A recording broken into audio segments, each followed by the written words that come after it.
A very good morning to you, ladies and gentlemen, boys and girls. Welcome to the Hunters channel. Today we're gonna continue the episode with the second episode of the cycle of life in real estate.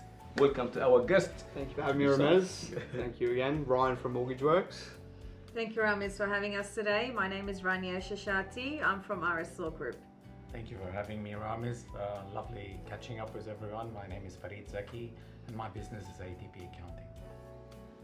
Yes, I'm David Kashan from Wealth of Advice, and it's good to be back here with you and your audience. Last episode we had episode about the cycle of life, and that was the first episode. And we had the first part of our life, and that was related to first home buyers. So we said buyers normally they start buying properties between 20 to 25, and that the average of first home buyers. But you know what's surprising? You know how old was my youngest first home buyers? 18? 16 years old. Wow. Liam, I'm sure you're watching this episode. I'm so proud of you. Liam, he came and he saw me 2 years ago, and he bought for me a one-bedroom and study apartments in Glenmore Park. Well done. That was of the plan. Lovely young man, 16 years old, with the help of his mom. She didn't help him a lot. He had saving, and he had $23,000, which was 5% deposit. So he placed the 5% deposit, and guess what? He bought one-bedroom apartment for $460,000. Today, I'm selling in the same site, similar apartment for $600,000. Wow. So Liam, he made $140,000 capital growth before doing anything and paying mortgages. Well done, Liam. Well done, Liam. So proud of you. I'd like to see a lot more of first home buyers doing it. Needs courage and a bit of support from family as well, encouraging the kids to get into the market and buy property. Today we're gonna talk about the second phase of the real estate cycle. So we're gonna talk about guys and girls when they buy the first home, and we said mainly they're gonna buy an apartment for an average of 600,000, 700,000, and then they're gonna live in this apartment until they grow out of it, like, you know, and at the age of 30 to 40, they think of upgrading into a townhouse or a single-story house, and then they come and see us again when they are 40 to 50 to buy two-story home, and that will be their dream home when they are like saved money and they have like you know, good deposit. And in this particular case, we're going to talk about upgrading. So what they need to do to upgrade from an apartment into a townhouse or a single-story home and into a two-story home. And then we're going to talk about downsizing when they can't maintain a big two-story house and they come back to sell and buy something smaller. So the two halves of this episode, the first part upgrading, and we'll get advice from you guys, and then we're gonna go back and we'll talk about downsizing and get an advice from you, because there are two different scenarios. So the first scenario, the first home buyer, now he's not first home buyer, so there's no more grants, saved money and more likely build some equities, like Liam. Liam, he built $140,000 equity when he's 18 years old, and he done nothing. Tax-free, is that right? Is it tax-free? If they're living in it, it's tax-free. But it's But it's an investment, no. But it's not net income. It doesn't matter. It's still part of the capital gains. If Yeah, it's but an this investment, 100 and no, what I mean. unless he sells it, then he has to pay tax. Yeah. What I mean, he didn't pay tax on this $140,000 as considered as a net income. But if after paying tax, how long is it gonna take someone to save $140,000 net income after paying tax? It might take 3 years to save it, right? He made it without doing anything. So now he's got 140,000.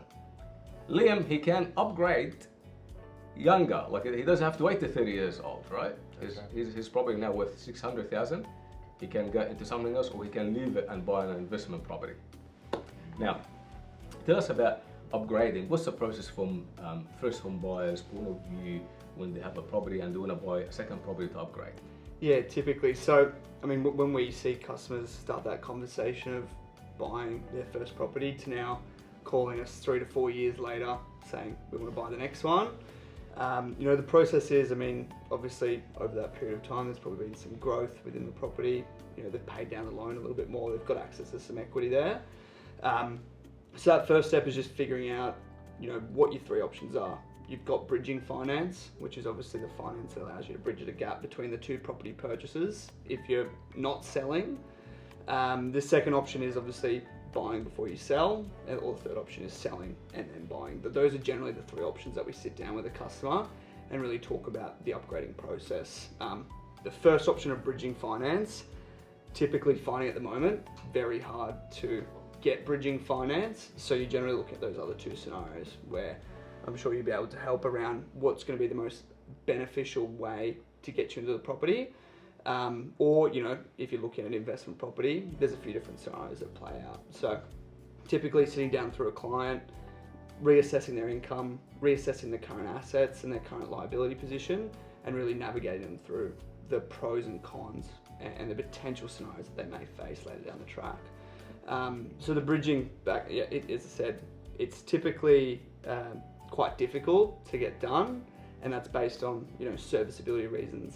You know, the banks don't really get much benefit out of it, so typically they try and make it harder, and there's only a couple lenders that really can get the job done for you in a good time frame. So the buying and selling and buying, it just really comes down to the financial position and the objectives of the client as well. And it's a lot easier when you have a property already, have a credit history with a certain bank, and you have equity. So it's like buying the first home is the hardest, but upgrading is easy because equities and things like that. I know also bridging loan can be complicated. It's going to be the last resource, like, you know, you might resort to if you can't get simultaneous settlement, right? I love that, hey? Tell us about it, Rania. What's the simultaneous settlement? A simultaneous settlement is when a purchaser is buying a property and they want to be able to move into it pretty much on the same day that they are also selling their property. The idea of that is that they are obviously not left homeless because they need somewhere to move into, and also they need to make sure that they've got enough funds coming in from their sale to fund their purchase. And if there is any shortfall, that's when a bridging loan can assist. So we need to make sure that settlement takes place simultaneously, which means on the same day, on the same time, so that the transfer is done within that time frame and the loan is paid out. There is a shortfall that's been arranged for, and the client can move in from their house into the new house pretty much. Excellent. Farid, upgrader. I'm gonna upgrade. I'm gonna sell the house, the apartment for 600, and I'm gonna buy a house for 1 million. Yes. And I made $200,000 equity, or 140,000 like Liam. Yes. So I actually want to talk about the tax effect on both scenarios. So the first scenario, if you are living in the property and then you sell it and then you move your equity across from one property to the other, that will be tax-free, like you mentioned, as long as you lived in it first and then you're moving into the next home. So you are changing your principal place of residence, that will be tax-free. But a lot of scenarios we see is sometimes people like to keep their current home and they want to use the equity that they have built in that home where they can borrow and use that as a collateral for the next property. The tricky part of this, Ramis, is what happens is usually the first home people try to knock down the loan very quickly. So they might have a very small loan, but that loan is the only loan that will be, and the interest on that loan is the only component that will be claimed against the rent. So if they are moving into a bigger home and they're borrowing most of the money on the new home, just remember that that interest for the new home, because that's going to become their principal residence, will not be tax deductible.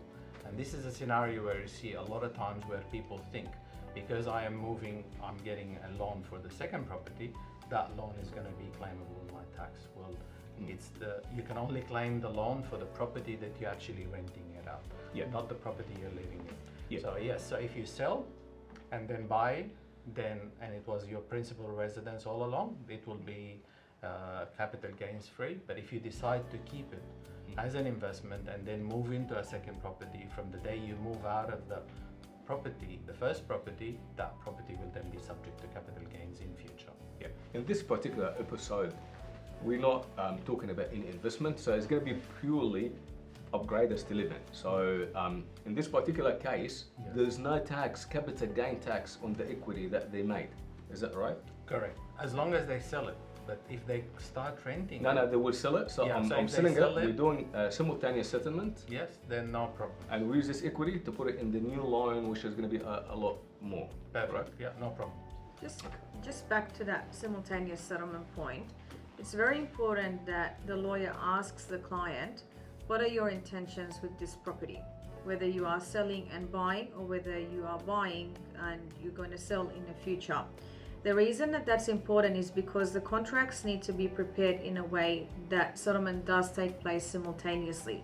Because if one settlement goes ahead first and the other one is delayed, well, that's gonna, delay the Gonna deal. be a nightmare. Yeah. So, and it's gonna cause a big problem for the client because they either don't have the funds to settle on a purchase and they have nowhere to move into during that time. So it's really important that we have this information and that we negotiate the contract to the effect of those terms. Have you seen simultaneous settlement related to 5-6 parties? Selling and buying, selling and selling at the same time? It happens.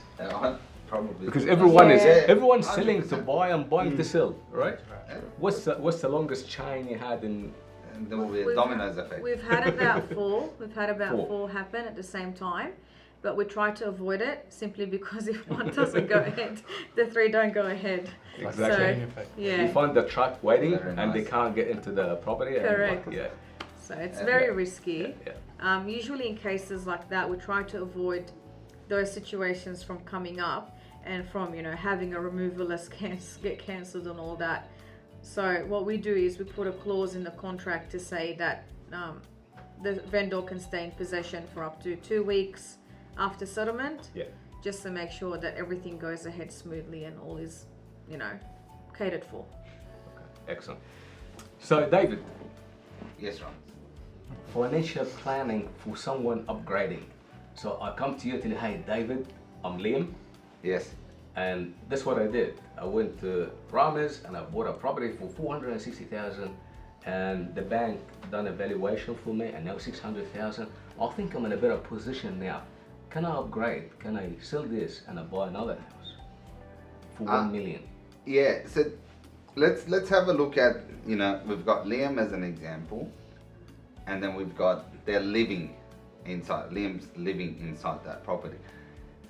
So as their primary residence, what is important for us is the why behind the move and what they're trying to achieve. We really look at the long-term strategy, and then we break it down into smaller pieces and the movements that we need to make. If Liam's married now and he's got 2 kids and he's got a 1-bedroom unit, he probably needs to upgrade, and that's something that's going to be a different situation for him. But if he doesn't have to, and that's okay, he may want to consider that, let's just say I'll keep this, but then maybe delay my plans for maybe 6 months or a year, and I may have 2 properties rather than selling it. So we just we look at the long-term strategy, we look at what they're trying to achieve. Are they trying to grow their portfolio, or do they need to upgrade it because of a need? Because that's different conversations. And it's through that we'll make sure that it all fits together for them to achieve the long-term or medium-term goal rather than the short one. And it will be important to basically work alongside everybody else, looking at the numbers when they're borrowing it, and looking at the opportunity that's presenting itself to them that they need to buy, and then we have a conversation around So it comes down to Liam's goal, pretty much, what he wants to Absolutely. achieve. So if I'm Liam and I come to you and say, hey, Mr. Financial Planner, can you make me rich? You can tell me, what can you do? You tell me take the $140,000 and put 2-3 deposits in other properties and you build more equities? It really depends on Liam's situations. I mean, it depends how much he's making. His income depends on, He's his 16 years old. situation. Yeah. Like he's got a simple job, but he's smart. He bought Absolutely. in the right time, he bought in the right time, he built equity in the right time. Yeah, yeah. And that comes down to it. I mean, does Liam want to upgrade and go from, let's just sell it 600, buy a $700,000-800,000 one now, or does he want to keep it and look at an investment in another property, maybe buy the unit next door, maybe somewhere else. It really depends. So you look at both, you look at the numbers of both, you look at and you project them over 10, 20 years, and then you show it to him, and then he can decide better that way. And don't forget, when he sells and buys, he's going to have to pay stamp duty on the new one he That's buys true. as well. That's true. And obviously there's no real more estate first fees. home buyer grant. And no it's going to need spoiling, 20% maybe for the to the borrower, not just 5%. which is 'cause better instead for of him because he 5%. made equity, so he literally pays less in his loan. So it's Yeah, and if he sells, he then has to pay real estate fees, and he buys, he pays stamp duty. Yeah. And I think also the serviceability is a very important fact of how much can he afford to borrow and repay, because the bank will look at the income that he's deriving on his own as an employee or a self-employed person, plus the rent, if he is going to have the second property as an investment property. and that's how Liam or any first home buyer in the same position as Liam will make the right decision if you get the right advice from everyone, because the financial planner wants you to be rich quickly, like, you know, have a plan for you. I don't know about that. There is the bank that see you all the stock. The broker wants to give you all the money with the banks. Like the solicitor wants you to do settlement. It's- The accountant wants you to pay tax. Right? Like, but it's in a serious note, it's very important that you have the right advice from all the parties involved in this transaction. It's the 101 that you see everyone say. It's not what you make or what you get, it's what you keep. Yes. And that's the goal. You want to make sure it's got something that not to get rich, but to stay rich, rather than just get rich quickly and then. Yeah. So if this particular buyer that he upgraded from a unit, or she upgraded from a unit to a house, when they do it again, upgrade from a single story to a double story home with a higher or more, like, you know, money that they borrow, it's the same. There's no changes from all your point of view. It's the upgrade is the upgrade, right? Correct. Yeah. So same, either, like, you know, like bridging loan, or, like, you know, or just, you know, more equities, or someone inherit money, or how about refinancing? Like when you have a situation, because at this age between 30 to 40, they might have some other equities somewhere else, or some assets, or some businesses they can sell and buy. That will help. Like, you know, when they come to you, normally as a financial planner, you will guide them what's the best option for them. Is that correct? Yes, we can certainly assist them with them, and look at what they're trying to achieve, what the goal is, how does it. Not many of them, like I said, you've got clients that come, all right, they've got their property portfolio, they might have also their superannuation, their retirement planning. At the same time, they're trying to maybe achieve their goals within the superannuation. And you've also got, maybe they might have other investments outside of business, things like that. So it's important that if you take a jump in a property, that these other, you know, baskets, you know, that you have are not going to take a hit, or you're aware of the hit they're going to take it. In terms of a refinancing, that's a question for Ryan. But the goal, and is the short-term step you're going to take, is it going to take you closer to the long-term goal, or is it going to take you further away, even though it's a better opportunity? Those ones, as soon as we know the short, medium, long-term goals, we can work our way back. We know the end, and then we'll work from the beginning. Okay. The second part of this episode, I see it all the time. Maybe every second house we go to have a look and do appraisal for. Nice, beautiful two-story home, 5 bedrooms, 4 bathrooms, 2 kitchens, beautiful pool, and mid-age couple, 55, and they say, oh, okay, look, why are you selling?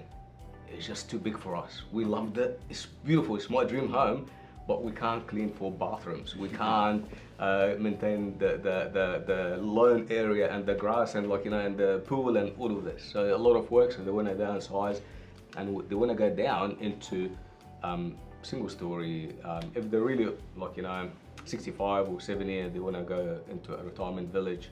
or they want to enjoy the rest of their life or go for a holiday.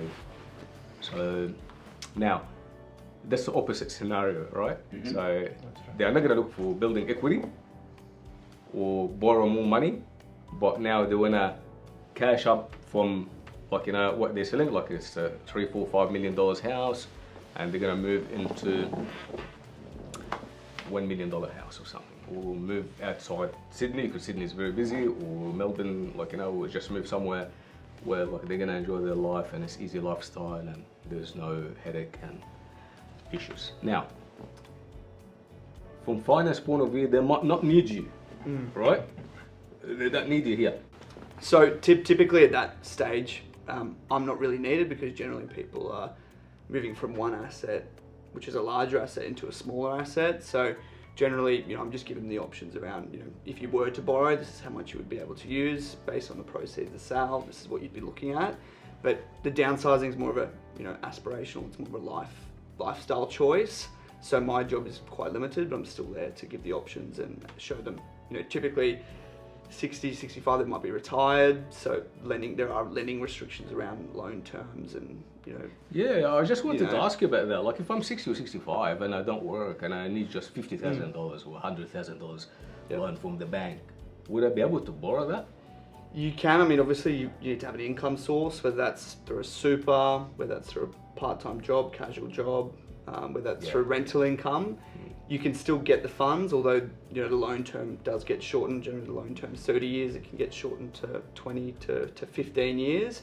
And you've also got evidence that you've got a strategy to downsize. So what that means is, you know, when you are unable to work or when you don't receive money, you know, how are you going to pay that loan off? And typically that's through the sales of assets, you know, paying down the loan, super contributions, things like that. So that's how you'd structure it to the bank if you wanted to get some funds to the transaction. Because you may not need to borrow money. Okay. At 60, 65, you've hit preservation age. You may be able to access your super and pay it the difference. That's a very good point. So I can use my super. Preservation age, the loan. 60, 65, yeah. You've got access to it to do that. I will come to you, David, because you're very important in this age. Yeah. It's very, very important. And if I don't come to you as 60 years old to plan the rest of my life, it's a big mistake. Yeah. So I will come to you about that. Let's do the settlement. Settlement easy for, like, someone downsizing doesn't need a loan, right? But I think you will be super careful explaining to someone, like, you know, 60, 65 years old, the process and what they do. And is that right? We need to make sure that they've got legal capacity first to enter into this contract that they are selling. Okay. Obviously, given the age, we need to be mindful of mental capacity issues, things like Alzheimer's, dementia, that nobody is forcing them into this sale, because obviously the proceeds from the sale will form part of the estate, which will later be passed on to their children and grandchildren as part of their estate planning. So that's when we ask things like, do you have a will in place? Do you have a power of attorney? Do you have an enduring guardianship? So those three documents will go hand in hand at the time of, you know, preparing a contract and selling the asset, just to make sure that they've got all that homework done, and obviously that they've got the capacity to actually sell this sell this house and enter into this contract. I agree. It's very important. We do the same from real estate as well. When we go to see elderly couple, we very, like, you know, we slow down a lot. Like, if our listing appointment takes 1 hour normally, that takes 2-3 hours to make sure, like, explain to them everything, like, you know, carefully. And we ask if anyone involved, like, you know, in this. We prefer to talk to the children if they have someone look after. If not, speak to the solicitor to make sure, like, you know, they are aware of what they're doing. And if they have a financial planner, we talk to them as well to make sure, like, they planned very well for the next phase of their life. And we usually also get them to appoint somebody to assist them. So whether it's be their son or daughter or somebody close to them. The reason for that is some of them may not know how to use email or you know, things like remote verification of identity. So having access to that technology is really important, especially when everything is so electronic these days. That's true. That's true. And if someone is not, like, we can't cope with the technology. Yeah. Like my 12 years old son, he knows more than me, and we can't catch up. So it's just normal. Farid, accounts and taxation for someone old. My understanding as well, like the government like to support the seniors. That's correct. A lot. Yeah. Same what they do to the first home buyers. So support first home buyers and the seniors because they worked hard, they pay tax all their life. Correct. Yeah. What benefit? What like? Is there any grants or any benefits for them or exemption from paying certain taxes when they sell and buy when they're old? So obviously it depends. If they're selling their own main residence, there will be no tax irrespective of age. If they have capital gains, so they're selling assets or they're selling shares and attracts capital gains tax, there is something called the Senior Australian Tax Offset, and it's basically an offset that allows them to earn a little bit more money before they pay tax.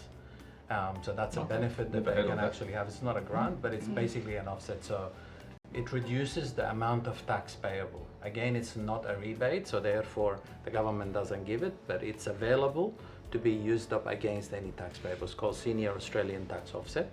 But coming back to what income they have, because if they're only receiving, say, age pension, then they don't have to pay tax on that because they are allowed to have a rebate against the age pension. But if they have dividends from shares, for example, or they sell shares and they make capital gains, or they had an investment property and they sold that property and subject to capital gains tax, all of that will be taxable.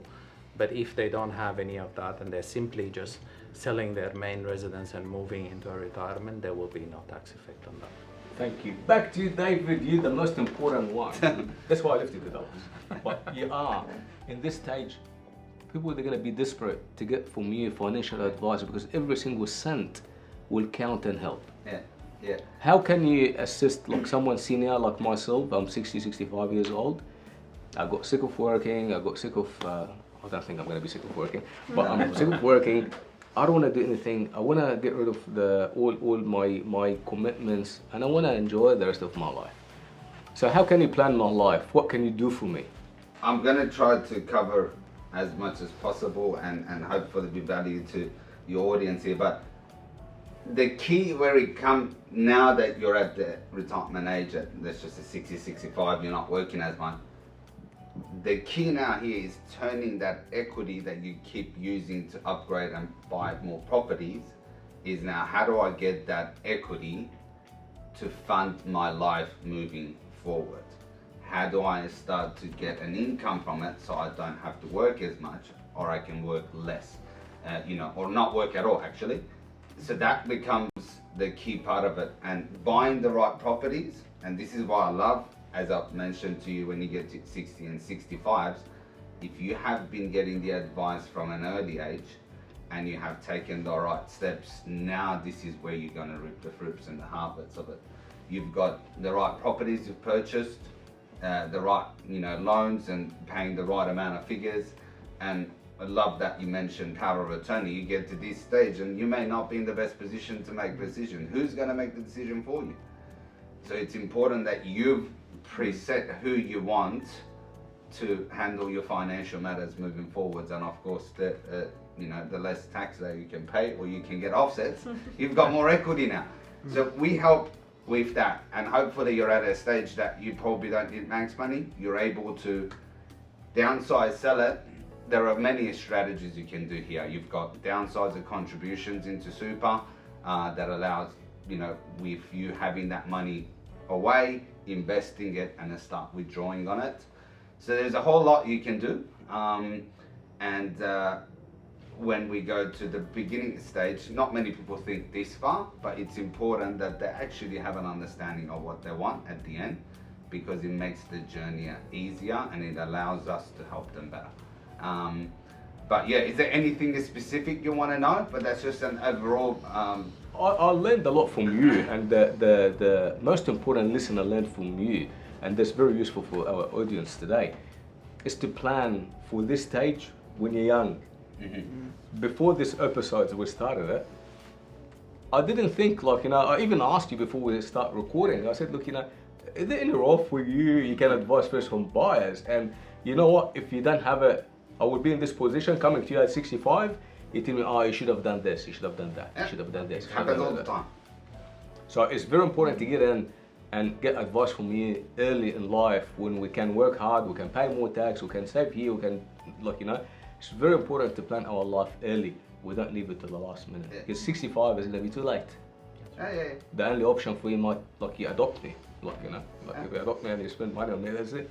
It's funny, when you look at it, people come at the younger age, they're giving income to accumulate assets. Mm. But then when you get to the end, and this is what we know, is that you want to get rid of the assets and get the income now, so you don't have to work.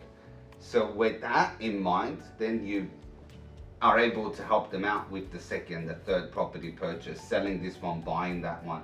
So it all falls into that picture on how to get them to accumulate the assets, equity, and how do we turn it into income so you can start to withdraw from it, so you can travel more, you can, you know, spend more and not have to work as much and have the time that you want to spend with your wife, with your partner, with your kids and grandkids, so on and so forth. A very important part as well in the role of the financial planner, that they advise us with what sort of insurance that we can take to secure our future, Yep. health-wise, life-wise. What else? What can you do? What would you advise So a client? basically what happens in terms of insurances, I'm glad you mentioned that not everybody wants to talk about this conversation and you don't want people to tune out, but that's definitely a conversation we have with everyone. Because while you plan for the best, and we're here to help them with the planning, things don't always go to plan.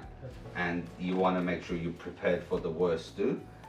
Worst thing that could happen to you is you've accumulated and you've neglected your insurances that protect your income and you know, are going to pay the banks when you can't pay them, you know, in the events of death, illness or injury that could happen to you. So those policies are there, as I mentioned, to keep you in the same position, or you know, not worse off as much.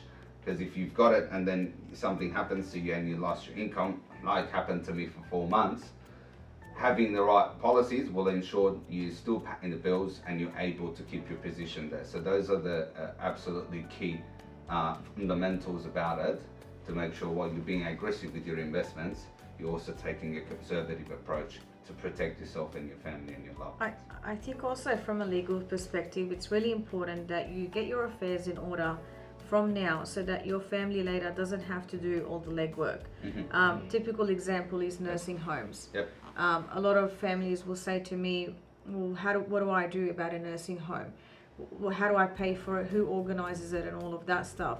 So obviously there is a cost to it, and they need to know, well, what do I need to do to, you know, put myself in a nursing home, or what does my daughter need to do that? Does she have to pay it all from her own money, or how does it work? So it's really important that they ask all these questions from now, so that they can plan for it later and have the right advice and have those answers ready for them. What would be the advice to give them, like in a scenario like that? If I come and ask you the same question, what would you advise me? Speak to David. Speak to David. Okay. So that's the collaboration. Like, you know, you work in collaboration with the right people. Yeah. Also, you do the same with someone. I'm buying this property. Have you spoken to the broker? And I know that you already talk to them, to each other, to say, yeah, he's unconditionally approved. Because some buyers, they might not understand, like, you know, what's the unconditional approval mean. Maybe they can get like pre-approval. They go to the lawyer and they say, hey, I got the approval, but that's not good enough. Is that right? Yeah, it's directing them in. Obviously, my overall role is to advise them on the contract and what the contract says, and any inspection reports that have, you know, that have issues.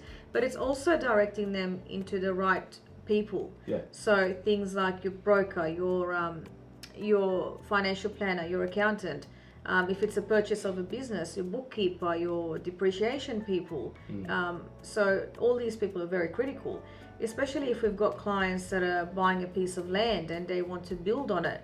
So they need to know from a planning perspective, can they build this house that they want with all the easements and restrictions and everything else registered on this lot. So we obviously don't have the answers to everything, and that's why we collaborate with the team to make sure that the client is is kept Yeah, well yeah. informed and is aware of their rights and obligations. That's what happened in this panel. And another scenario, we go to the broker, say, hey, can you help, can you help this guy to get a loan? And what happens here, they go, say, okay, how much do you earn? So I earn $300,000 a year. But he goes to the accountant says, oh, no, that's not the taxable income, right? The taxable income is 150. So that would affect your borrowing capacity. So the collaboration, giving the right advice is very important. Yeah. Anything else anyone wants to add to this? I want to add one last point at this stage, Ramis. We find a lot of people are asset rich and income poor. Yes. So they might be living in a property worth $5 million, like you said, but they have no money in the bank, or they have $10,000 in the bank. So obviously that's a very important part where you really need to do some planning, because you really need to work out what is it that you want to do, because there's no point in having such a big asset if you can't afford your living. Yeah. Obviously another situation where we see this a lot of times is you've got to plan what you're actually going to do, because a lot of times people at that stage, they want to just give money to their kids and their grandkids to help them in their journey. Whatever you do, please seek advice, because what happens sometimes is people say, okay, I'm going to sell my property and give my money to my kids. Well, is that going to affect your age pension? So that's very important. While you might have the good intention to do that, please speak to the financial planner to make sure that you are actually planning that correctly, because you might have good intention, but that might affect your age pension and things like that. So I think it's very important. Very bad. Absolutely. Yeah, absolutely. I love the point that you touched, and if I would just add, that's where superannuation becomes. People neglect it because they just want to pop the properties, and great, that gets you the assets, but what's going to give you the income? You might have investment properties that can give you some sort of income, but if you've got a massive house and then not much in your super, then what are you going to live on? And when you're retired and you don't have to work, I'm sure you don't want to be staying home. 100%. You definitely want to travel, you want to take the grandkids out, and you need the income for that. So then again, we look at building the superannuation to fund the retirement, and also having the place that they'd like to live in for them, and pass on to their kids and grandkids. How amazing to live in a beautiful country like Australia. Oh yeah. When your government, they think of your retirement and when you need it. Because when we're young, anyway, so why would I pay superannuation for? I would rather get all the money and spend it. But when you turn 60, 65 and you don't have any income, you will appreciate it, hey. 11% 1st of July, regardless, Yes. you got 11% going into your, 11% of your income going there. Excellent. The money's going there whether you like it or not. You might as well make the most out of it and see what you're going to do about it. Absolutely. And have a plan for it. Absolutely. And planning for it, during, when you can't spend it now, and try to increase it and make it more and reinvest it here or here, that's something you can advise and help. Absolutely. And that's one of the, people don't like it, I can't access it, and that's the strength of itself, because if you could access it, you'd probably waste it or ruin it. Because you can't access it, you can actually make something out of it for your future, and that's something important. And like I said, we wanted to keep it around the property, but when you mention income, that's where you can get a lot of your income from. Excellent. Ladies and gentlemen, thank you so much for watching. I hope you enjoyed this episode. You learned something from it. And next episode, we're going to talk about pure investors. And we're going to have a lot of interesting discussion. And stay tuned. Thank you. Thank Thank you. you. Thank you.